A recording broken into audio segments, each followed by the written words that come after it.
Hai semuanya, kenalin aku Zahra dan aku yang bakal jadi tutor ClickFit MPSI kalian. Nah, hari ini kita bakal bahas apa sih? Kita bakal bahas tentang pengantar penelitian korelasi. Nah, sebelumnya mungkin kedepan ini bakal agak panjang penjelasannya, jadi biar kalian gak bosan dan ngantuk, mungkin bisa sambil take note, biar kalian bisa tetap fokus. Oke, let's get started. Nah, di sini aku udah bikin mind map nih tentang pengantar penelitian korelasi.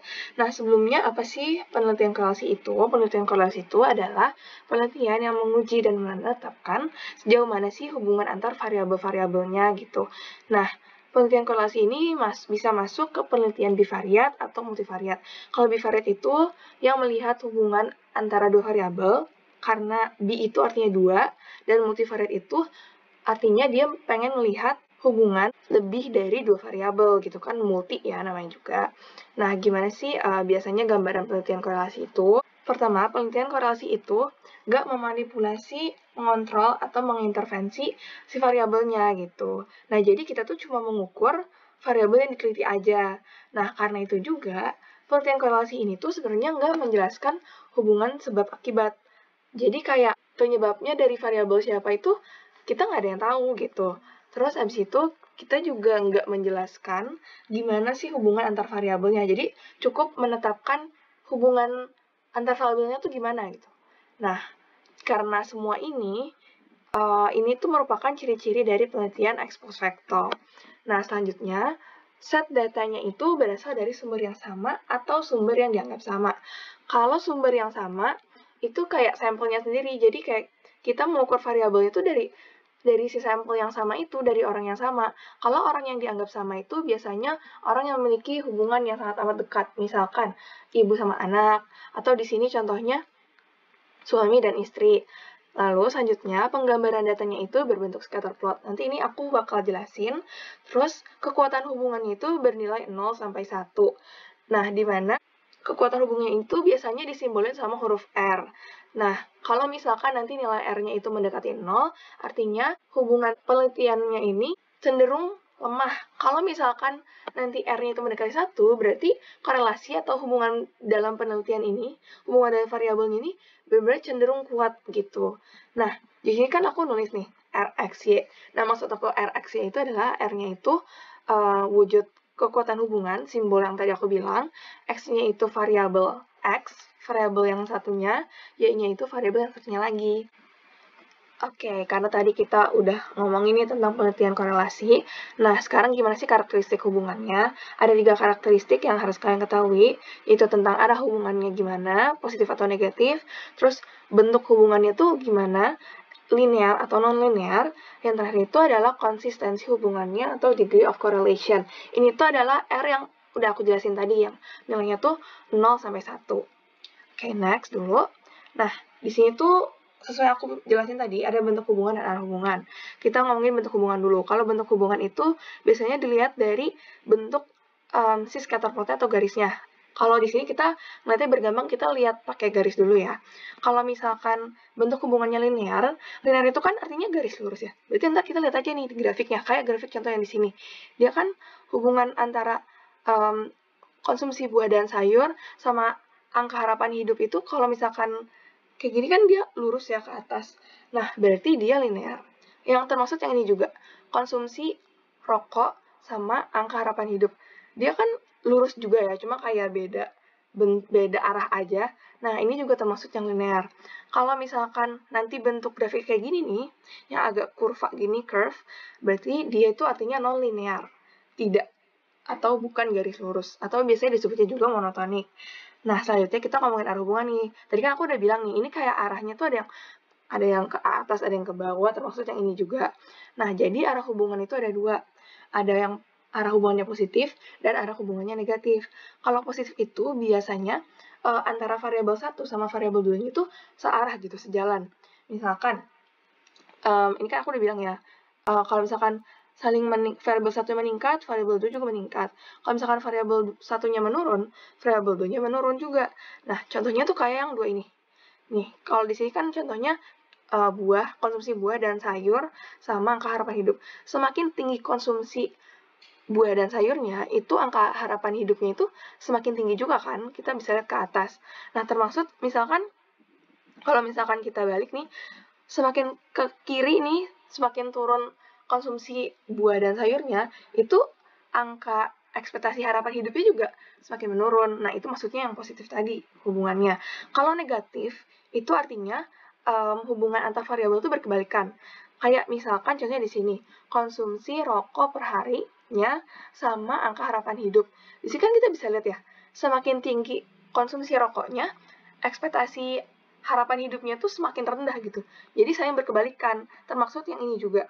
Nah, dari sini kita bisa tahu nih, kalau misalkan hubungan negatif nih artinya bukan gak ada hubungan ya guys, tapi hubungan tuh berkebalikan, begitu. Oke, kita next dulu. Nah, selanjutnya kita bakal ngomongin scatter plot tuh ya. Scatter plot ini seperti yang aku udah jelasin tadi, dia tuh bentuk penggambaran dari penelitian korelasional. Nah, ini mungkin kita, kalau misalkan kita lihat cara masukin datanya ke scatter plot, itu tuh kayak kita dulu belajar persamaan garis, kalau nggak salah, di pelajaran matematika.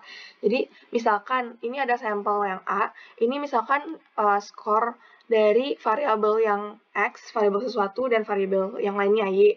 Nah, misalkan skornya itu yang variabel X itu 1, variabel Y-nya 3. Ya, kita tinggal masukin aja kayak persamaan garis dulu gitu. Jadi, di sini absis X-nya, di sini koordinat Y-nya. Kalau nilainya 1, di sini 3, berarti titiknya di sini. Begitu juga seterusnya yang B, C, D, E. Nah, titik-titik ini tuh namanya scatter dot. Oke, kita next dulu ya. Nah, di sini kita tuh bisa lihat ya, kalau ini udah merupakan implementasi dari yang arah hubungan sama bentuk hubungan tadi. Nah, di sini kita bisa lihat nih, yang seperti aku bilang, kalau linear itu sebenarnya dilihat dari scatter dot yang nantinya tuh dia cenderung berbentuk garis lurus gitu. Kayak gini, ini kan si scatter dotnya tuh saling berdekatan banget, hampir berhimpit, dan dia tuh kita bisa ngelihat dengan jelas kalau misalkan ini tuh garisnya garis lurus. Gitu. Ini yang positif, arahnya ke sini, kalau ini yang negatif linear. Nah, begitu juga monotonik. Yang curve tadi, itu bentuknya kayak gini. Ya, oke, kita next dulu. Oke, nah di sini udah ada scatter plot yang udah ada kayak perkiraan nilai R-nya gitu loh. Nah, misalkan ini yang A sama yang C nih, kita lihat ini dulu.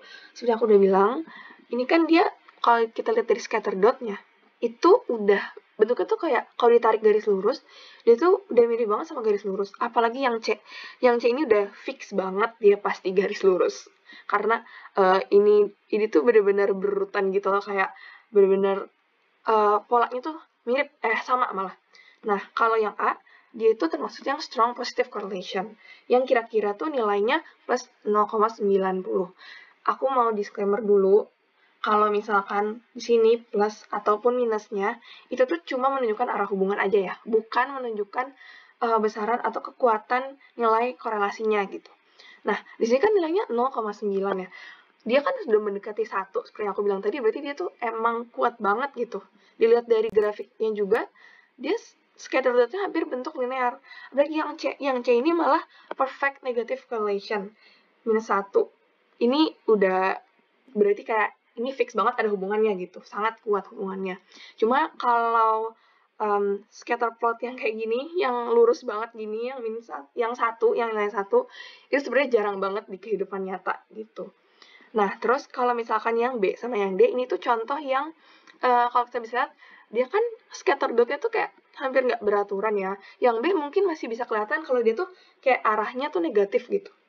Tapi agak ribet kalau misalkan ditarik garis lurus. Makanya dia itu di sini disebutnya relatively weak negative correlation, dan kira-kira nilainya tuh 0,40.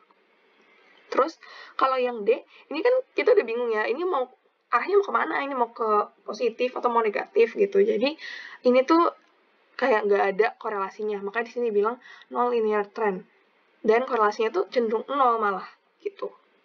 Next. Oke, di sini aku mau jelasin tentang perbandingan dari 3 jenis research design.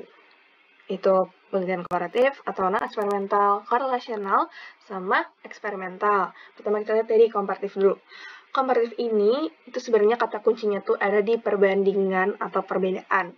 Jadi, biasanya penelitian komparatif itu menjelaskan perbedaan antar variabelnya, dan salah satu variabelnya itu biasanya menjadi pembeda dari variabel lain. Itu contohnya tuh biasanya tuh gini, misalkan kita mau meneliti gimana sih intelijensi sama variabel satunya tuh gender. Gender itu kan ada dua, ada laki-laki sama perempuan. Kan yang menjadi pembedanya itu berarti gender ya. Gimana sih kalau intelijensi di perempuan sama laki-laki gitu. Nah, terus penelitiannya itu biasanya kita tuh bakal lihat gitu di soalnya, misalkan terlihat bahwa intelijensi perempuan itu lebih tinggi daripada intelijensi laki-laki. Biasanya kayak gitu ya, yang one tail gitu. Terus habis itu kalau yang korelasional, rasional itu pokoknya kata kuncinya tuh ada di hubungan, asosiasi, keterkaitan gitu. Jadi korelasional itu menguji dan menetapkan hubungan antar variabel. Dan masing-masing variabelnya tuh diukur gitu. Kayak yang udah aku bilang di pertama tadi, kalau kita tuh memang cuma ngukur variabelnya dan nggak ada intervensi kayak nanti penelitian eksperimental. Nah, terus korelasi ini ada dua arah ya, yang tadi aku bilang positif dan negatif. Untuk yang eksperimental itu berarti ada intervensi, ada manipulasi di variabelnya.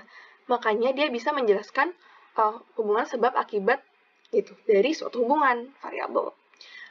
Nah, terus salah satu variabel itu pasti menjadi penyebab dari variabel lain. Di contoh tuh kayak gini, misalkan jika kamu merokok, maka kamu akan beresiko untuk terkena kanker paru-paru. Itu kan ada kausalitasnya ya, kayak sebab akibat kelihatan gitu. Penyebabnya yang mana, akibatnya yang mana. Oke, next. Nah, jadi di sini aku mau tahu kalau misalkan kita mau menginterpretasi hubungan dari penelitian korelasional itu kan kita bisa lihat dari R-nya. Tapi sebenarnya selain nilai R-nya, kita tuh bisa lihat juga ada dua faktor tambahan yang bisa memengaruhi interpretasi dari penelitian korelasional, yaitu dari kekuatan hubungannya, yaitu melihat dari coefficient of determination, sama dari signifikansi hubungannya. Nah, untuk yang coefficient of determination ini, kita tuh sebenarnya bisa dapetin dengan cara kita tuh menguadratkan nilai R-nya. Misalkan, nilai R-nya itu di sini 0,80. Nah, ini kan kalau dikuadratin, kita bisa dapat 0,64. Dan kalau jadiin persen itu berarti 64%. Tapi artinya apa nih 64% itu? Artinya, 64% ini tuh ada 64% perbedaan atau hubungan yang pure dihasilkan dari hubungan variabel-variabel yang udah ditetapkan. Jadi 64% itu pure nilai hubungannya tuh. Jadi kayak tanpa ada campuran atau campur tangan dari extraneous variable ataupun confounding variable. Nah, itu maksudnya tuh kayak gitu, coefficient of determination. Kalau misalkan dari signifikansi hubungannya itu, ini kayak biasa sih, kayak kalau misalkan yang di t-test atau z-score itu kan kita suka ada hipotesis, terus abis itu nanti kita menguji signifikansinya kan, dia signifikan atau enggak. Nah, itu adalah maksud dari faktor the significance of a relationship. Oke, kita next dulu. Oke, dari tadi kita kan udah was-was tentang penelitian korelasional, dan sekarang apa sih aplikasinya, penerapannya dari penelitian korelasional itu? Nah, dalam penelitian korelasional itu, kita tuh bisa memprediksi nih, si variabel dalam penelitian itu bisa memprediksi variabel yang satunya. Kayak misalkan yang tadi aku bilang, semakin tinggi dia aktivitas olahraganya, terus semakin tinggi juga achievement akademiknya. Nah, di situ tuh sebenarnya itu nggak kayak sebab akibat, tapi kita tuh bisa memprediksi gitu. Kayak kalau misalkan variabel satunya semakin tinggi, variabel duanya bakal makin rendah atau makin tinggi juga gitu. Nah, gimana sih cara kita tuh tahu variabel mana nih yang bisa memprediksi variabel yang lainnya? Itu sebenarnya selain dari penelitian yang udah ada di sebelum-sebelumnya, kita bisa melihat itu dari regresi. Kita nanti aja ngomongin tentang regresi karena itu masih di materi-materi setelahnya. Makanya dalam penelitian korelasional itu sebenarnya ada dua. Yang satu tuh bisa jadi predictor variable, dan yang satunya lagi bisa jadi criterion variable. Oke, kita next dulu. Nah, penelitian korelasional ini juga bisa melihat reliabilitas dan validitas. Kalau reliabilitas itu adalah seberapa konsisten nih alat ukurnya dalam mengukur variabel-variabel itu. Jadi kayak misalkan variabel itu udah diulang-ulang, hasilnya tuh kira-kira bakal konsisten apa enggak. Nah, itu reliabilitas. Kalau validitas itu, kita tuh pengen lihat nih alat ukurnya. Si penelitian ini tuh benar-benar mengukur variabelnya enggak sih, gitu. Nah, selanjutnya, penelitian korelasional itu juga bisa dipakai buat mengevaluasi atau memverifikasi suatu teori. Intinya sih, kalau evaluasi dan verifikasi teori itu adalah di uji hipotesis dari suatu hubungan intervariabelnya.